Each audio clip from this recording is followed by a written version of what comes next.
La revelación más impactante llegó cuando Remedios sacó un segundo sobre del cofre que había pasado desapercibido inicialmente. Contenía una lista de nombres de personas del pueblo que habían colaborado con Duarte.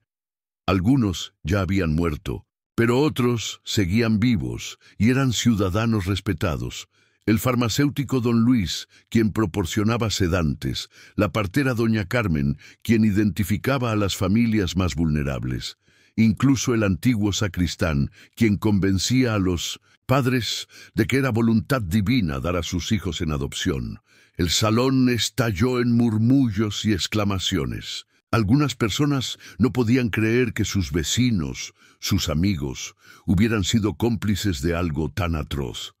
Otros recordaban pequeños detalles, comentarios extraños, comportamientos sospechosos que ahora cobraban sentido. La red había sido más extensa de lo que cualquiera hubiera imaginado. La señora Carmen Herrera, quien había reconocido a su hermano en las fotos, se acercó a Remedios. En lugar de reprocharle, la abrazó. «Usted hizo lo que pudo, maestra. Salvó a los que pudo salvar. Mi hermano ya se había ido cuando usted llegó al pueblo. No fue su culpa. Otros padres y familiares se unieron, algunos llorando, otros en silencio, procesando décadas de mentiras y dolor».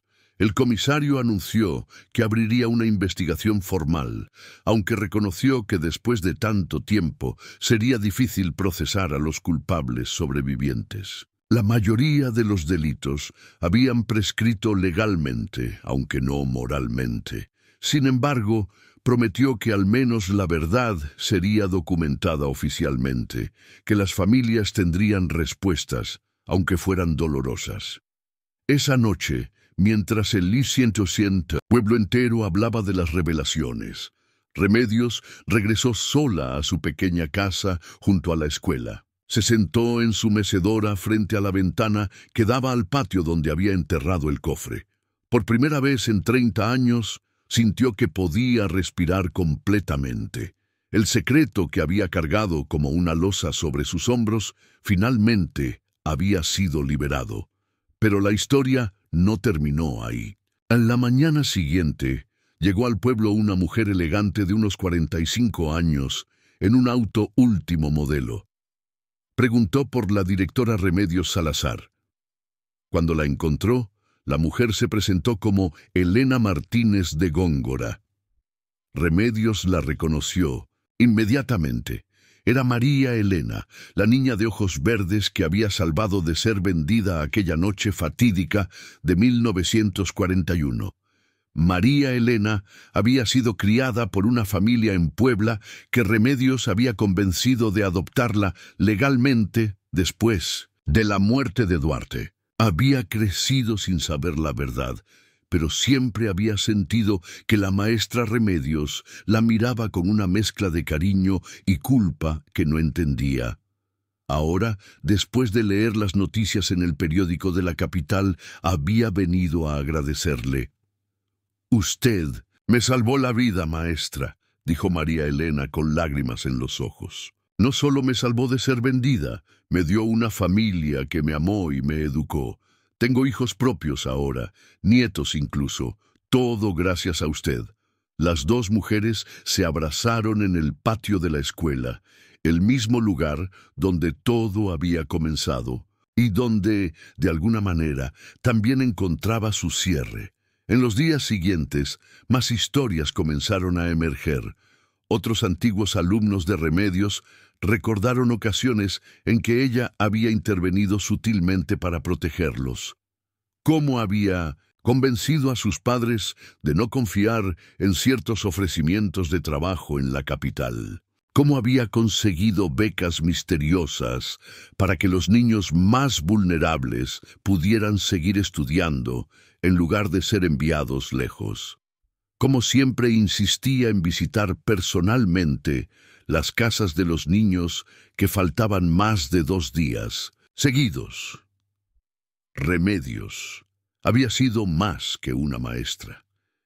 Había sido una guardiana silenciosa, una protectora que operaba en las sombras, salvando a quien podía sin poder revelar el peligro real que acechaba. Su método no había sido perfecto, y ella cargaba con la culpa de los que no pudo salvar y del hombre que había matado. Pero había hecho lo que consideró necesario en una época donde la justicia oficial había fallado completamente. El caso atrajo atención nacional. Periodistas de todo México llegaron a Puebla para cubrir la historia. Historiadores comenzaron a investigar casos similares en otros estados. Se descubrió que la red de tráfico infantil disfrazada de casas de beneficencia había operado en al menos 5 estados más durante las décadas de 1930 y 1940. El caso de Puebla había sido solo una pieza de un rompecabezas mucho más grande y oscuro, pero había algo que nadie notó inicialmente. Entre los documentos del cofre había una pequeña libreta con códigos que Remedios había usado para encriptar información especialmente sensible. Cuando finalmente lograron descifrarla, descubrieron que Remedios había identificado al verdadero cerebro detrás de toda la operación. No era Duarte, quien solo había sido un intermediario. El verdadero líder era alguien que en 1971 ocupaba un alto cargo en el gobierno federal. Esta última revelación sacudió los cimientos del caso. De repente, hubo presiones para minimizar la historia, para tratarla como un incidente aislado del pasado sin conexiones con el presente. Algunos documentos desaparecieron misteriosamente de la evidencia. Testigos comenzaron a retractarse o a decir que no recordaban bien. El comisario fue transferido repentinamente a otro municipio. Remedios, sintiendo que la historia se repetía, tomó una última decisión valiente. En una conferencia de prensa improvisada en el patio de la escuela, con periodistas nacionales e internacionales presentes, leyó en voz alta todos los nombres de los involucrados, incluido el del alto funcionario. «No me queda mucho tiempo de vida», dijo mirando directamente a las cámaras, «pero no me iré de este mundo sin asegurarme de que la verdad completa sea conocida». Días después, Remedios Salazar falleció mientras dormía. El médico dijo que había sido un paro cardíaco natural, aunque algunos sospecharon que el estrés de las revelaciones había sido demasiado para su corazón de 77 años. Su funeral fue el más grande que el pueblo había visto. Cientos de personas llegaron a despedirla, no solo del pueblo, sino de toda la región. Muchos eran antiguos alumnos que venían a agradecer a la maestra que había arriesgado todo en protegerlos. María Elena dio el discurso principal en el funeral. Habló de cómo Remedios había cargado sola con un secreto terrible para proteger a generaciones de niños. Cómo había sacrificado su paz mental y había vivido con la culpa para que otros pudieran vivir libres. La llamó una heroína no reconocida, una mujer que había hecho lo impensable por amor a sus alumnos. El cofre original fue puesto en un museo local como recordatorio de una época oscura que no debe repetirse. Las fotografías fueron entregadas a las familias que las reclamaron. Algunas personas incluso lograron reunirse con hermanos o primos que habían sido vendidos décadas atrás, aunque estas reuniones fueron agridulces, llenas de años perdidos y vidas que tomaron caminos completamente diferentes. Un año después, se erigió una placa en la escuela primaria Morelos en honor a Remedios Salazar. No la describía como una heroína ni como una criminal, sino simplemente como una maestra que protegió a sus alumnos cuando nadie más lo hizo. El rosal que había marcado el lugar del entierro fue replantado y cuidado por las nuevas generaciones de estudiantes, quienes cada año, en el aniversario del descubrimiento del cofre, escuchaban la historia de la maestra que había guardado un secreto terrible para salvar vidas inocentes. Pero la historia tiene un último giro que pocos conocen. Entre los papeles personales de Remedios, encontrados después de su muerte, había una carta dirigida a María Elena, fechada el día antes de que desenterraran el cofre. En ella, Remedios confesaba que no había sido casualidad que los niños cavaran exactamente en ese lugar. Ella había sugerido sutilmente la ubicación para el nuevo árbol, sabiendo que su salud empeoraba y que era tiempo de que la verdad saliera a la luz. Había orquestado su propia revelación, controlando hasta el final cómo y cuándo se conocería su secreto. La carta terminaba con estas palabras: Querida María Elena, si estás leyendo esto es porque finalmente el mundo conoce mi verdad. No busco perdón ni comprensión.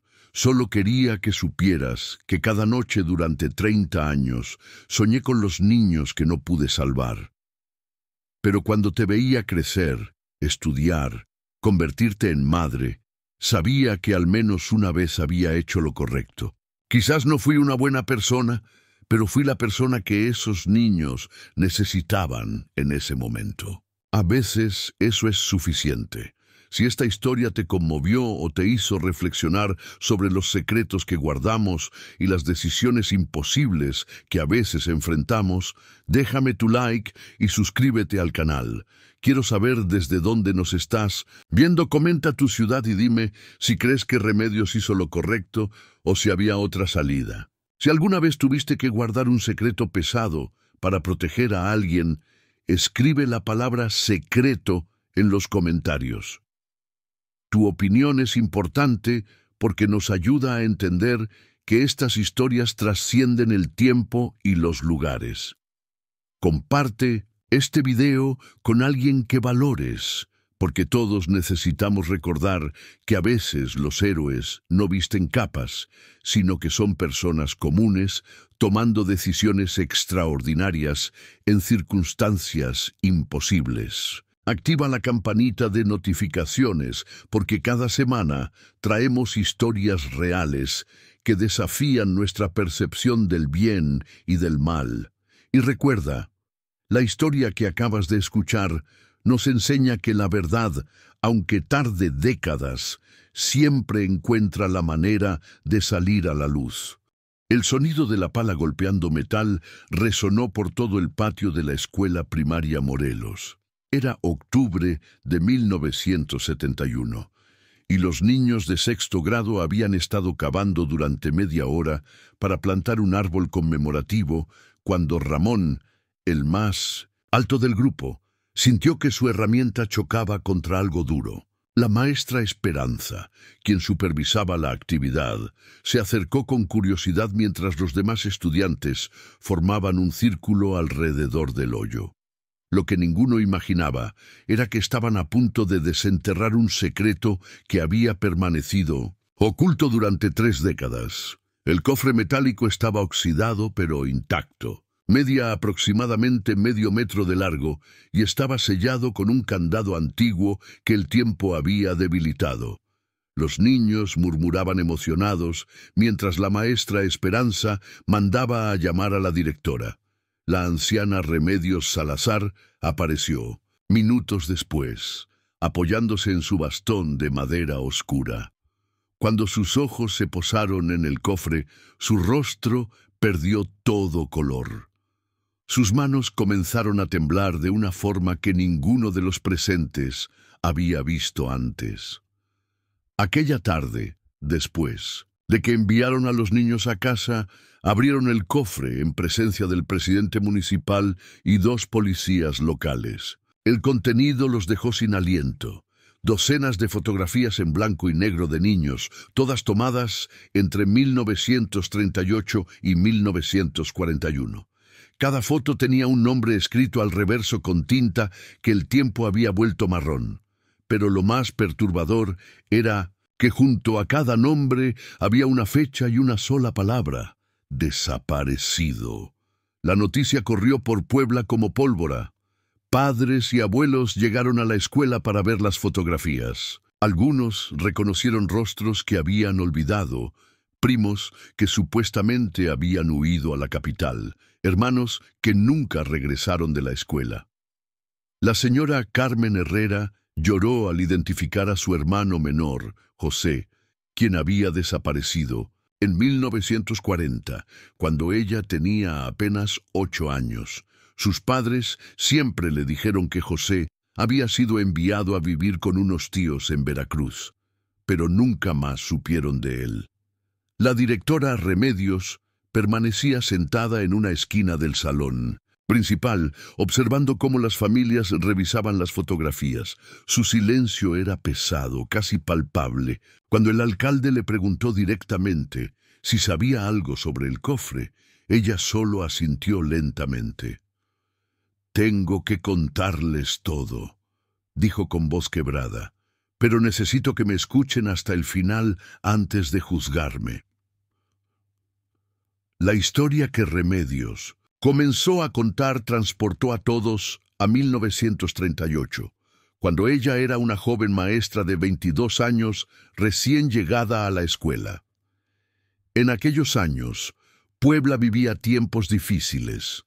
La pobreza azotaba a las familias campesinas y muchos padres no podían alimentar a todos sus hijos. Fue entonces, cuando llegó a la ciudad, un hombre elegante llamado licenciado Armando Duarte, quien decía representar a una fundación de beneficencia de la capital.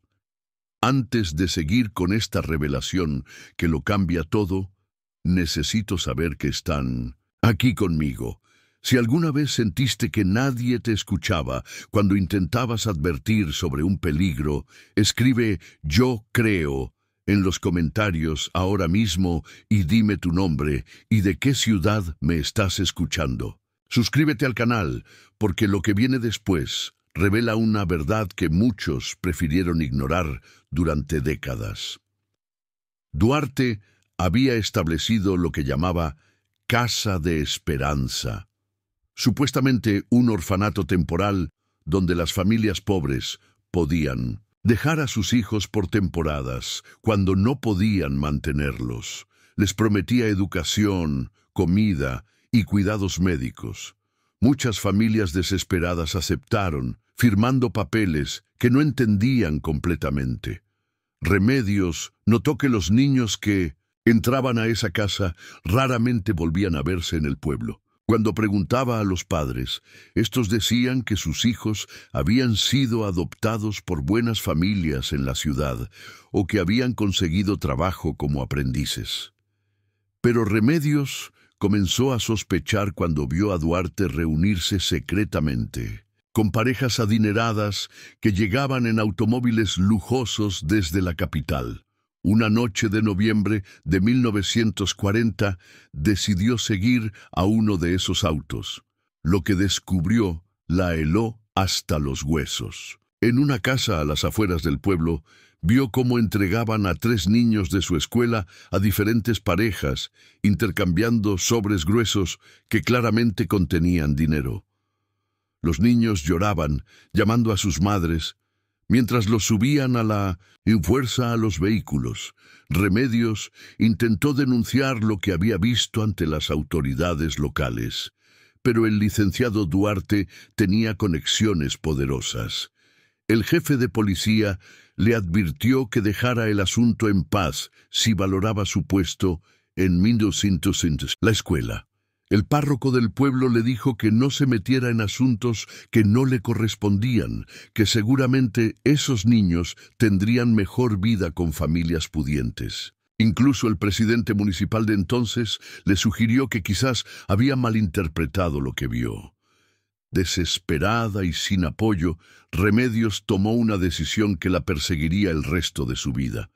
Comenzó a documentar secretamente cada desaparición. Tomaba fotografías de los niños que Duarte marcaba como candidatos para la Casa de Esperanza.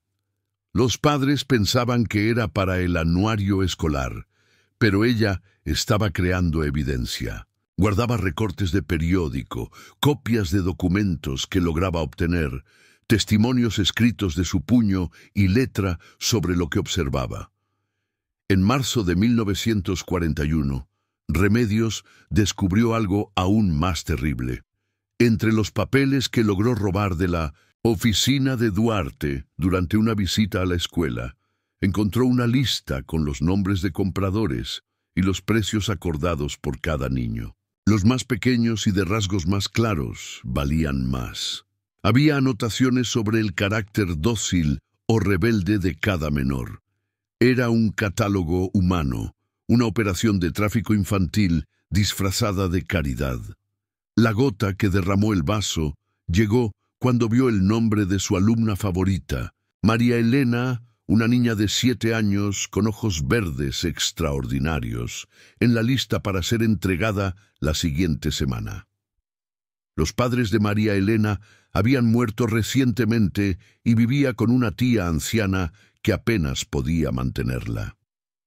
Remedios. Sabía que no podía permitir que se llevaran a otra niña más. Esa noche, Remedios hizo algo que nunca se perdonaría, pero que tampoco lamentaría. Fue a casa de Duarte con la excusa de llevarle documentos escolares urgentes. Cuando él la recibió en su estudio, ella había preparado té con un fuerte sedante que había conseguido de la botica. Mientras Duarte dormía, Remedios tomó todos los documentos que pudo encontrar sobre la red de tráfico. Nombres, direcciones, cuentas bancarias, todo lo que pudiera servir como evidencia. Pero cuando estaba por salir, Duarte despertó parcialmente. Hubo un forcejeo.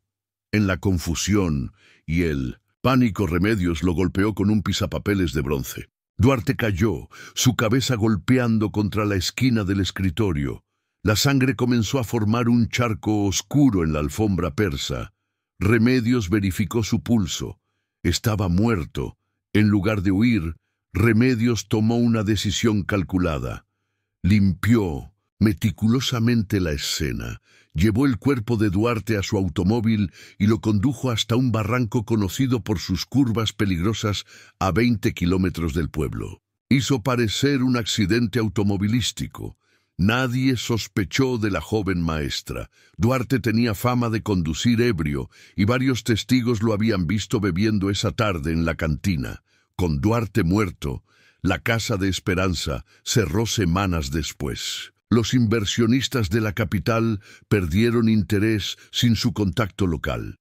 Algunos niños que aún estaban ahí fueron devueltos a sus familias.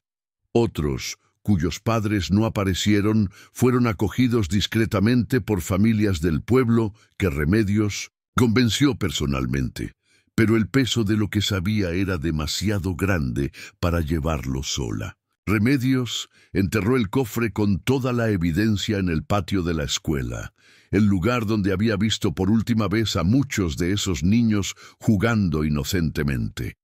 Era su forma de mantener viva su memoria, su promesa silenciosa de que algún día la verdad saldría a la luz. Marcó el lugar plantando un rosal que cuidó durante 3 décadas hasta que se secó el año anterior. Los presentes en el salón escuchaban en silencio absoluto mientras Remedios continuaba su confesión. Explicó cómo había vivido con la culpa y el secreto, como cada año, en el aniversario de la muerte de Duarte, visitaba el lugar del entierro del cofre y pedía perdón a las almas de los niños que no pudo salvar. Cómo había dedicado el resto de su vida a proteger a los niños de la escuela, convirtiéndose en una guardiana feroz que nunca permitió que ningún extraño se acercara demasiado a sus alumnos. El comisario de policía, un hombre joven que había sido alumno de Remedios, le preguntó por qué nunca había revelado la verdad antes. Ella lo miró con ojos cansados y respondió que había intentado hacerlo varias veces.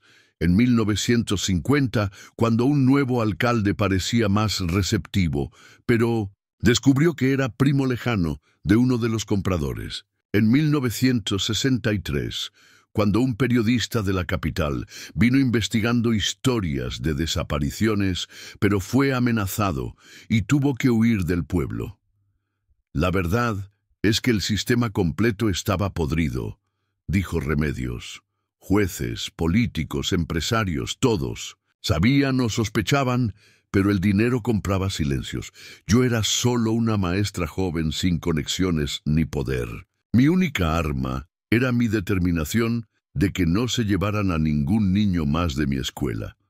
Uno de los padres presentes, don Roberto, cuyo hermano aparecía en las fotografías, preguntó con voz temblorosa si sabía qué había pasado con los niños que sí fueron vendidos. Remedios negó con la cabeza tristemente.